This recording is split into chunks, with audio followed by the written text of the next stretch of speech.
Hello, class. Today I will be looking at my literature evaluation assignment, and for my assignment I chose Will Adopting a Vegan Diet Result in Nutrient Deficiencies?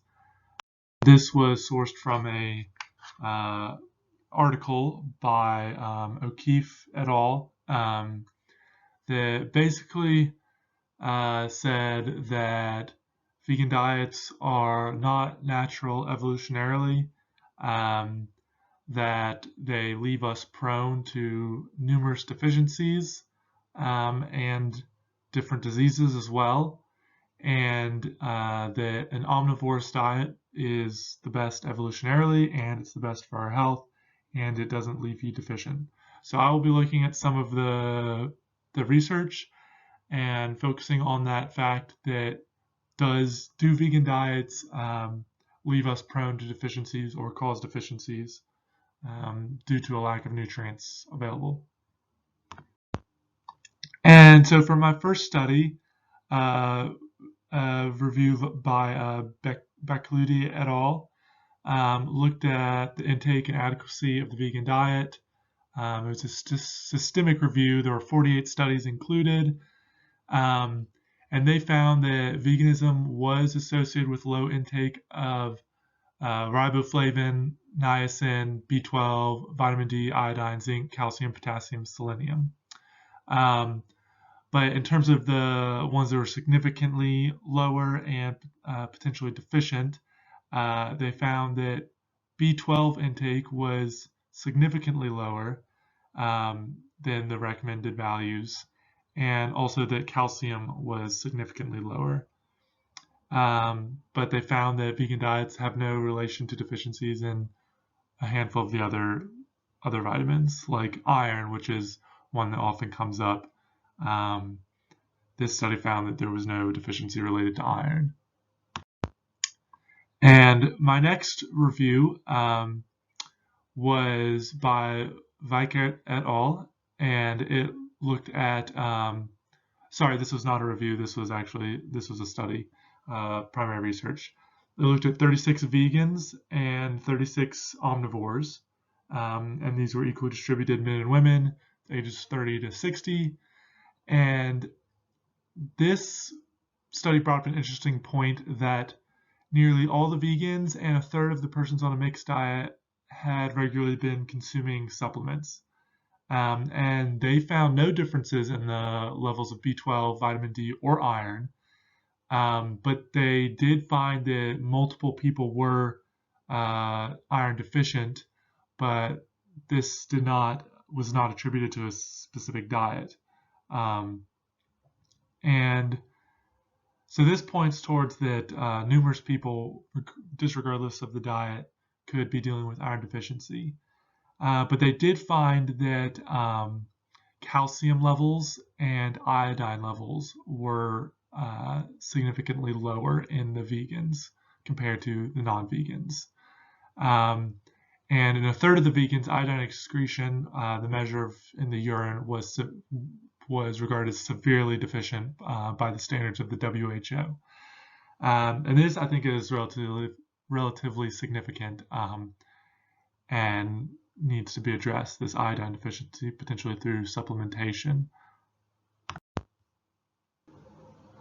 And for my next study, it was also primary research. 100 omnivores, 53 vegans, and 53 vegetarians, all 18 to 50, were recruited, and their intake was assessed rather than their serum levels. And this was looked at through a 3-day food record. Omnivores, this actually shows that omnivores had lowest intakes of magnesium, vitamin C, E, niacin, folic acid. But it also showed that vegans had low intakes of calcium, which has come up already, and vitamin D and B12, which regularly comes up. And in the vegetarian group, there were some deficiencies in B6 and niacin. And in the vegan group, almost half, according to intake, were deficient in zinc. And it seems that the vegans had a negligible intake, obviously, because it can't be gained through diet, of B12, but that there was no deficiency, or it was very low due to the vegans taking supplements of B12. And this is interesting. I guess it could be due to education levels, perhaps in Switzerland, people being a little more aware of the need to take B12 if they are vegans. But it also shows that if you are vegan, B12 is not a problem if you do take the supplement, but that needs to be done. And it also showed that iron deficiency was comparable across all diet groups. This has already come up as well, that perhaps iron deficiency is a problem for everyone that needs to be addressed. And here you can look at the serum levels taken and the dietary intake levels.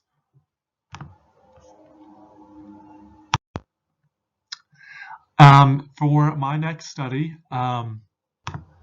this was some primary research done in Finland on the nutrient intake of vegans. They used biomarkers to measure this, and a 3-day food record as well. And so there were 22 vegans, 19 non-vegetarians, and it showed that B12 and D, the intakes were lower in the vegans than the non-vegetarians. And it also showed serum levels that were lower for vitamin D3, iodine, and selenium. However, it also showed that EPA levels were higher than expected in the vegans.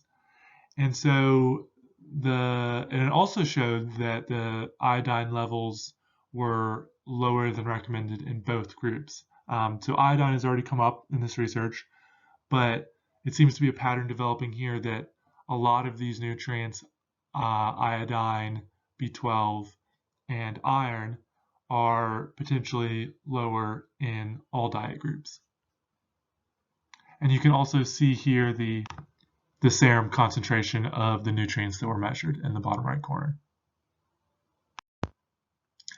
And also for this study, these are the intake levels of the different nutrients compared for both diets, as well as the significance levels.